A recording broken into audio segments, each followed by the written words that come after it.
Hola, buenos días o buenas tardes, dependiendo de cuando escuchéis este audio y veáis esta presentación.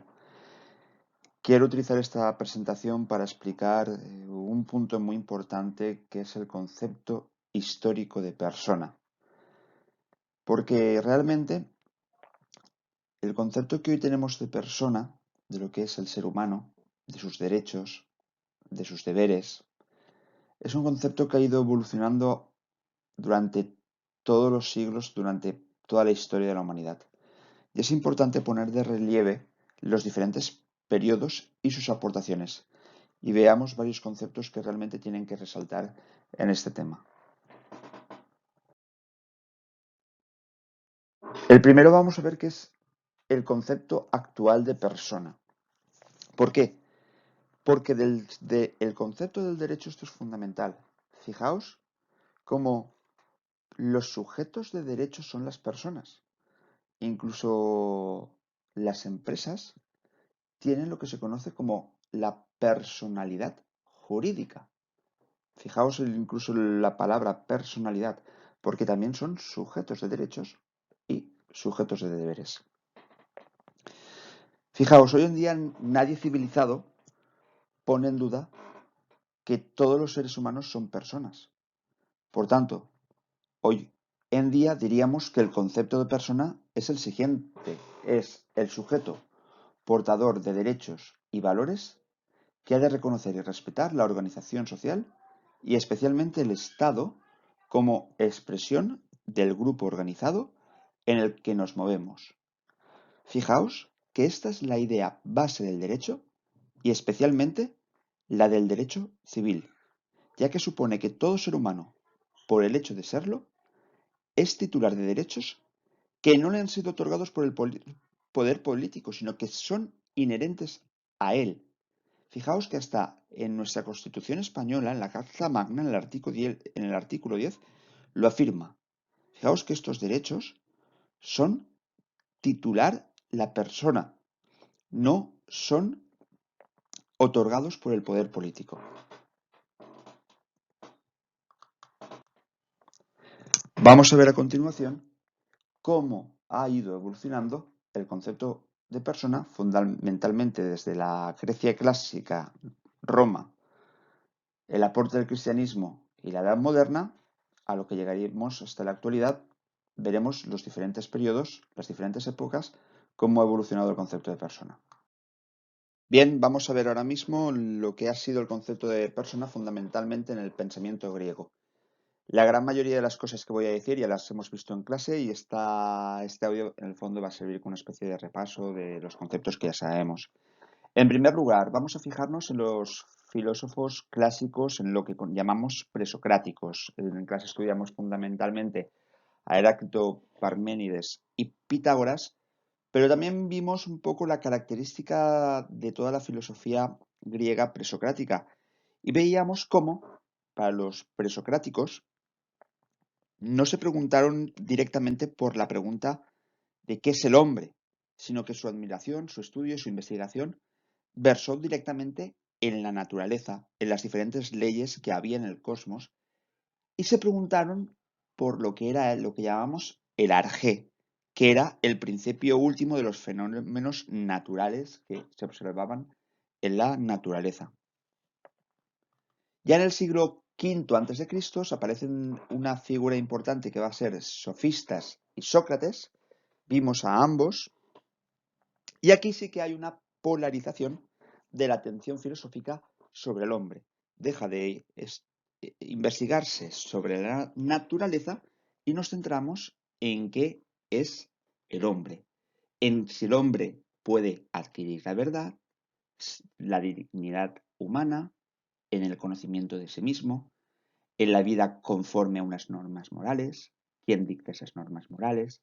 Recordaos cómo los sofistas y Sócrates fueran totalmente antagónicos, cómo los sofistas afirmaban tanto el relativismo, en la búsqueda de la verdad, y una especie de consecuencialismo y empirismo político, en el fondo cuando decían que las normas morales son fruto del acuerdo, y en contra Sócrates afirmaba como el hombre sí que podía alcanzar el conocimiento de la verdad y las normas morales eran el reflejo de ese conocimiento de la verdad. Importantes estos puntos que vimos en su momento. Luego vimos a Platón, filósofo que hemos dicho que es como ha sido fundamental en la historia de la humanidad. ¿Y qué es lo que realmente hizo Platón en lo que es a la hora de explicar qué es la persona, qué es el hombre? Pues lo que realmente enseñó es cómo el hombre tiene capacidad para elevarse hacia lo absoluto y lo trascendente. Fijaos cómo su filosofía era una explicación de la realidad que culminaba en una pedagogía, en un modo de ascender de lo sensible a lo inteligible, de lo bajo a lo alto, para encontrar la felicidad en la contemplación de la verdad, en el amor a bien. Fijaos cómo toda su filosofía, decíamos, era una especie de dejar de centrarlo en lo sensible, en lo que cambia, en lo poco importante, y dirigir nuestra mirada, nuestra inteligencia, a la contemplación de la verdad, lo que llamamos el bien, la belleza, la justicia. Para Platón, un poco siguiendo la doctrina que vimos en su momento de los pitagóricos, afirmaba que el alma era inmortal, que tenía un origen divino, que era inmaterial, que era eterna, y que el alma se unía accidentalmente al cuerpo, como consecuencia de una caída. Esta caída la explicamos en el mito de la auriga, cuando explicábamos cómo la auriga conduce el carro tirado por el caballo blanco y el caballo negro, y este caballo negro, viendo el mundo sensible, los apetitos del mundo sensible, precipita a la auriga, símbolo del alma racional, y cómo esta alma se encarna en un cuerpo mortal. Y cómo el cuerpo se convierte en una cárcel para el alma, como los apetitos del cuerpo, las tendencias del cuerpo, impiden al alma contemplar lo inteligible, la verdad a la que está llamada. ¿Cuál será la misión del alma?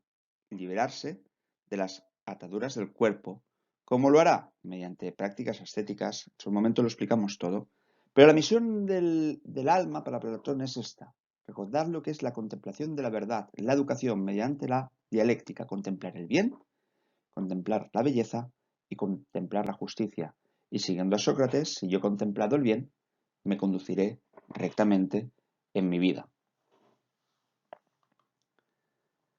Después vimos a Aristóteles y cómo Aristóteles afirmaba que alma y cuerpo integran una unidad sustancial, una única realidad.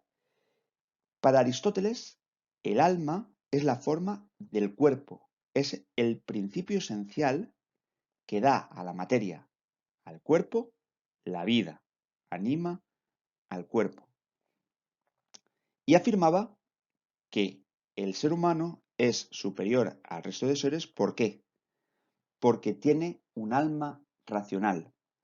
Fijaos que Aristóteles confiere el máximo valor a la mente y por esto afirma que gracias a esta alma racional, a esta mente, el hombre supera a todos los otros de los seres. Y por último, no lo vimos en clase, pero sí que me gustaría citar porque servirá de preparatorio al concepto romano de persona, que es la doctrina estoica.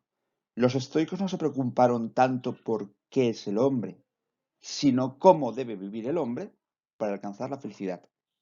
Ellos siguen una ética eudemonista. En su momento explicaremos este concepto que significa una ética eudemonista. Ellos afirmaban que para alcanzar la felicidad, para vivir bien, ¿qué debemos hacer? Dominar todos los afectos y pasiones y gobernarnos, tan solo conducir la vida gobernados por la razón. Fijaos que esta transparencia, estos 6 minutos, han servido para explicar brevemente lo que ha sido la aportación de la cultura griega al concepto de persona. Fijaos que esta cultura griega se conoce como helenismo. El helenismo fue la difusión del idioma griego y de la cultura griega por aquel mundo conocido. Y fue base para el surgimiento de lo que veremos ahora a continuación, el derecho romano, que va a ser fundamental en el concepto de persona que tenemos hoy en día. En esta transparencia que viene a continuación vamos a explicar el concepto de persona para los romanos. Vamos a estudiar ahora mismo el concepto de persona y de derecho en la antigua Roma. Bien, uno de las grandes aportaciones que hicieron la civilización romana y que llega incluso a nuestros días es la aparición del derecho romano. Y fijaos que para ellos todavía no hay una distinción entre persona y humano, sino que la gran distinción la tiene en el concepto de, al igual que el griego, en el concepto del ciudadano. ¿Quién era el sujeto de derechos? ¿Qué es lo realmente importante? Es el concepto de ciudadano. ¿Por qué? Porque se cambia con el concepto de ciudadano el foco de lo que es la persona o ser humano al concepto de ciudadano. Lo importante que es el status civitatis. ¿Por qué? Porque la ciudadanía es la que te atribuye los derechos. Fijaos que si recordáis los Hechos de los Apóstoles, llega un momento que San Pablo ha sido azotado. E incluso el gobernador, cuando escucha que un ciudadano romano ha sido azotado y que no se le ha hecho un juicio previo, se asusta. ¿Por qué? Porque en ese momento San Pablo es ciudadano romano y como tal el derecho lo ampara. Fijaos que en aquel momento la ciudadanía se adquiría o por nacimiento o por compra. Si habéis visto una película, por ejemplo, una gran película en un momento dado, Ben-Hur, llega un momento como el protagonista es condenado a las galeras, rescata y hace triunfar al comandante del ejército, al comandante en jefe del ejército, y como éste lo adopta como hijo y le da la ciudadanía. Por eso que lo importante en el derecho romano no es tanto el concepto de humano o no, sino el concepto de ciudadano. ¿Y quién tenía la ciudadanía? ¿Quién era sujeto del derecho? Aquí entre Roma y Grecia hay muchas similitudes. O sea, los ciudadanos son los ciudadanos libres, realmente el pater de familias. Los esclavos para nada son sujetos de derecho. Tampoco los extranjeros y en menor medida, pues mejor las mujeres y los hijos en menor medida. Pero recapitulamos en lo que hemos visto hasta ahora. Como tal, no existe la idea de persona y lo que existe es el concepto de ciudadano. Y ahora mismo vamos a pasar a uno de los pilares realmente del pensamiento occidental. Decimos que en el pensamiento occidental hay tres pilares. El primero lo hemos visto ya, que ha sido toda la filosofía griega. ¿Por qué? Porque la filosofía griega en su momento nos ayudó y nos ha ayudado a poder objetivizar las cosas. Fijaos cómo la filosofía griega nos dio el primer impulso para lograr una representación del hombre que lo distinguiese de la naturaleza y que realmente lo colocase por encima de ella. ¿Por qué? Porque gracias a la capacidad de pensar, de hablar y de convivir, la cultura griega acuñó la palabra del logos. Fijaos cuando estudiamos la diferencia entre mitos y logos. Pudo separar lo que eran los mitos y coger el logos. ¿Y qué hizo? Fijaos, mediante el logos, mediante la razón, dijo que eso era lo específico del hombre. Y gracias a esa razón pudo encumbrarlo por encima de todos los seres. Y gracias a esa razón incluso puede comunicarse con la divinidad. ¿Qué hace el logos? Pues libera la cultura de los mitos y abre el camino a la ciencia verdadera.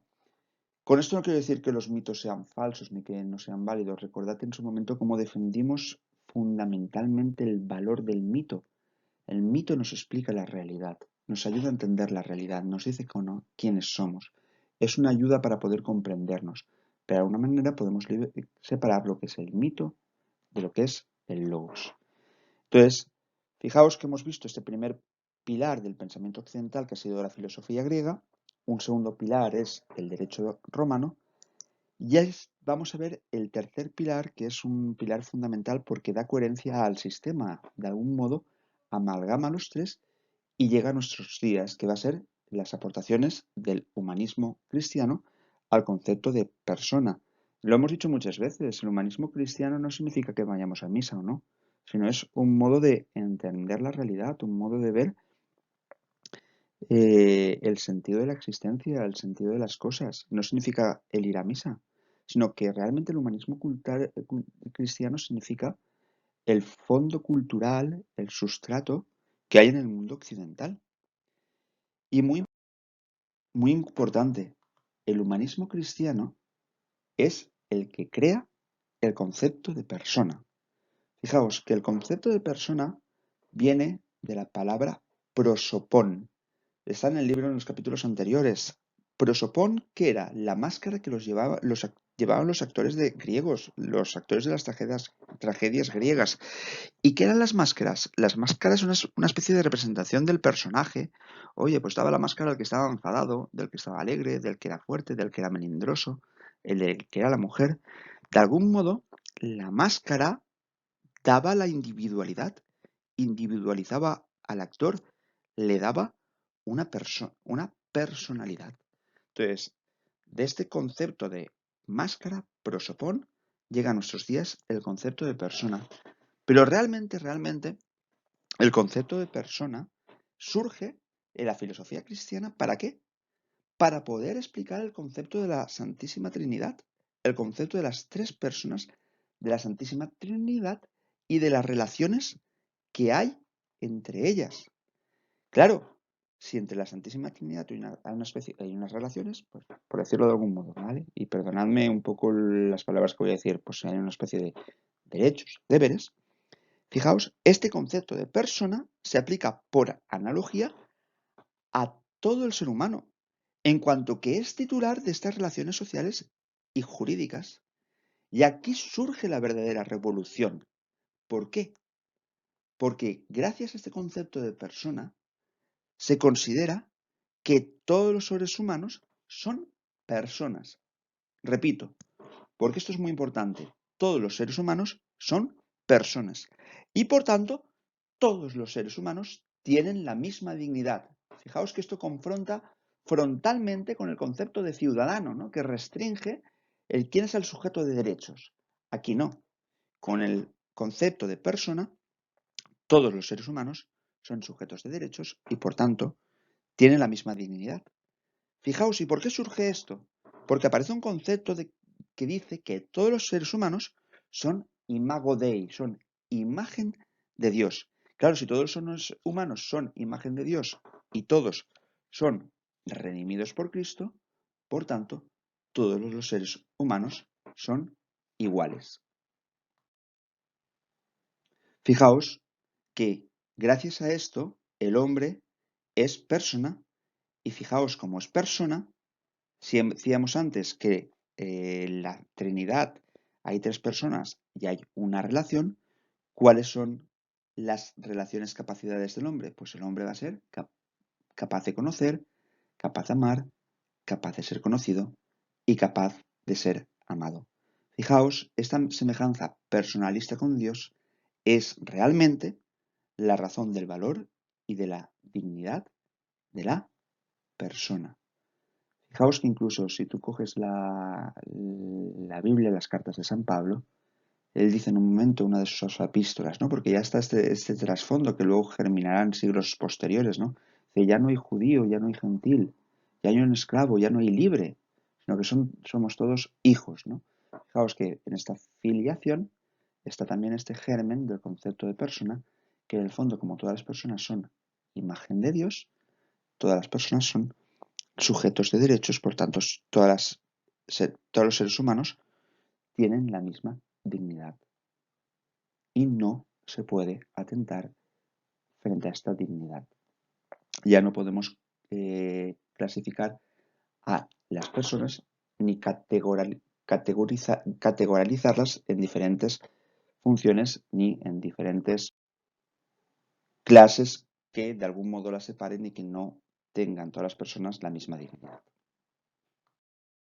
Vamos a ver por último cómo ha evolucionado el concepto de persona desde lo que fue el humanismo cristiano, los primeros siglos de la era cristiana, a lo que fue lo que es la Edad Moderna y contemporánea. Realmente el cambio de perspectiva surge con el Renacimiento y la Reforma Luterana. No tengo tiempo ahora de explicar las características, sino un poquito centrarme en dónde se produjeron los cambios. El primer gran filósofo que hizo un aporte sustancial, que incluso llega a nuestros días, que configuró el modo de ver la razón y un poco ha configurado y configura todavía nuestro modo de ver la realidad, fue René Descartes. Fijaos cómo la frase por antonomasia y que todos conocéis de Descartes es esta, el cogito ergo sum. El pienso, luego existo. Fijaos que esto tiene mucha importancia. ¿Por qué?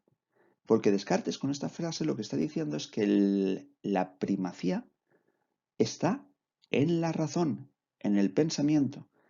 Es el pensamiento el que conoce la realidad.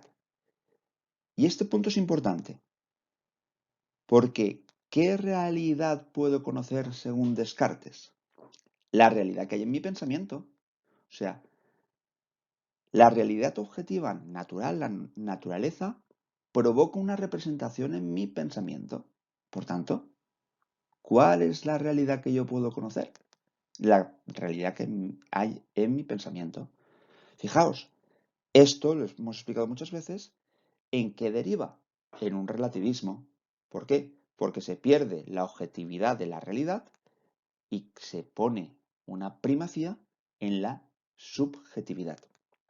Otro punto importante que lo vimos en su momento cuando explicábamos las diferentes visiones de la filosofía ante la integración cuerpo y alma fue que, como Descartes, activó el dualismo antropológico platónico, como afirmaba que el cuerpo y el alma eran dos realidades diferentes, dos sustancias diferentes, y que afirmaba como el cuerpo es como una especie de máquina, es lo que predomina en la edad moderna el concepto filosófico de mecanicismo, determinismo.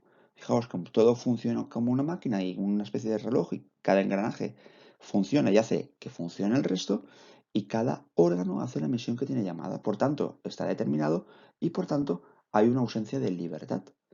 ¿Qué dirá Descartes? Claro, que del mismo modo que tenemos un cuerpo que es máquina, que está sometido al determinismo de la naturaleza, a las leyes de la naturaleza, tenemos un alma. Y que esta alma es capaz de conocer, tiene entendimiento, voluntad y por tanto tiene libertad.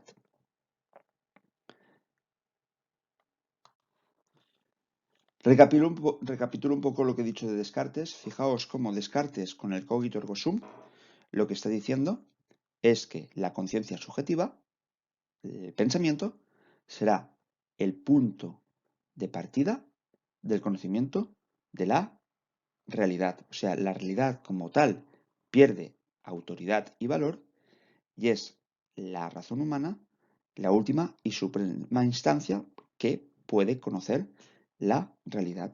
Fijaos que a partir de este momento lo que importará será más lo subjetivo frente a lo objetivo, la representación frente a la realidad.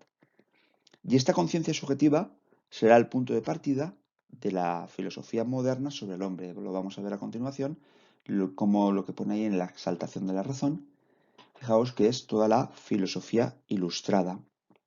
La ilustración, perdonadme, en el fondo que afirmaba que el hombre es un ser racional y si se guía por su razón, no necesita para nada otra instancia, ni siquiera la revelación divina, que además no se ha dado. Esa es la frase de un poco una de las frases más importantes de la razón. ¿Qué afirma la ilustración?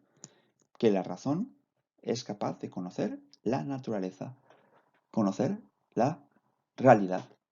Por tanto, ¿qué hace Kant como buen ilustrador? Pues si la razón es la encargada de conocer la realidad, la misión que hará Kant será averiguar cuáles son los límites de la razón. ¿Por qué? Porque si yo averiguo cuáles son estos límites, lo que está más allá de esos límites, no me preocuparé por conocerlos.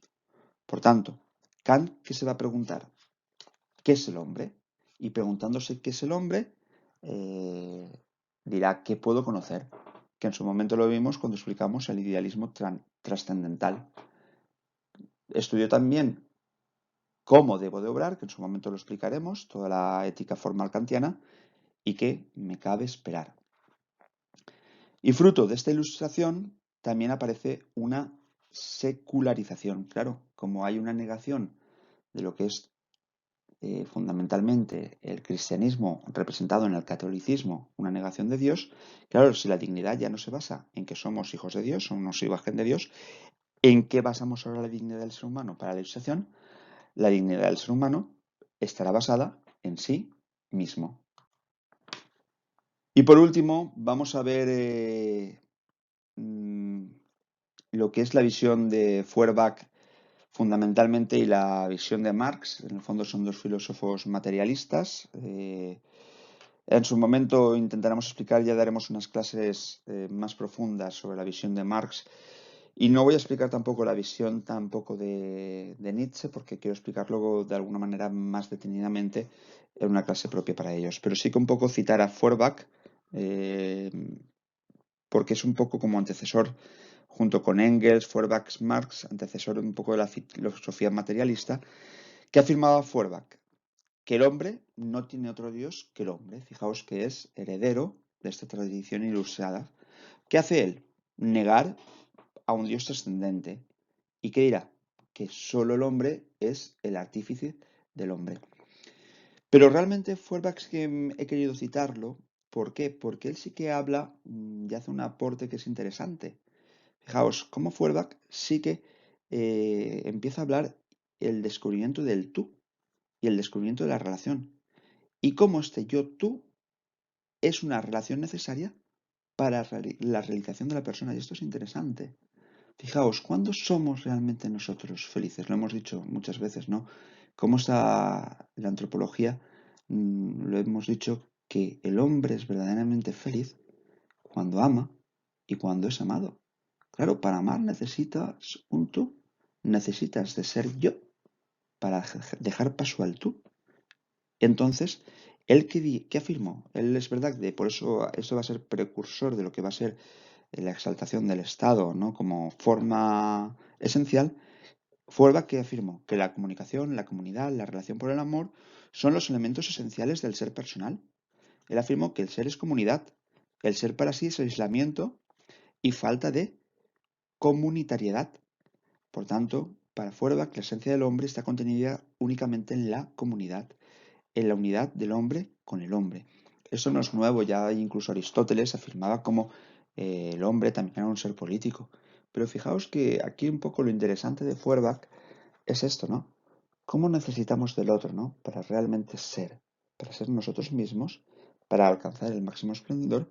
Fijaos cómo el otro nos complementa y nos ayuda, porque nos saca de nosotros mismos, de nuestro ego, y nos permite pasar al tú, pasar al otro, y nos permite poder amar. Quiero finalizar ahora, no voy a explicar el existencialismo, porque realmente quiero dejarlo para otras clases, y también lo que es la dignidad humana como concepto cultural. En su momento ya, por eso digo que quiero explicar con más profundidad cuando expliquemos todo lo que es el nihilismo y todos los fundamentos filosóficos del nazismo y del marxismo. En su momento daremos una explicación mucho más profunda de esto. Mucho ánimo y espero que pronto nos veamos. Adiós.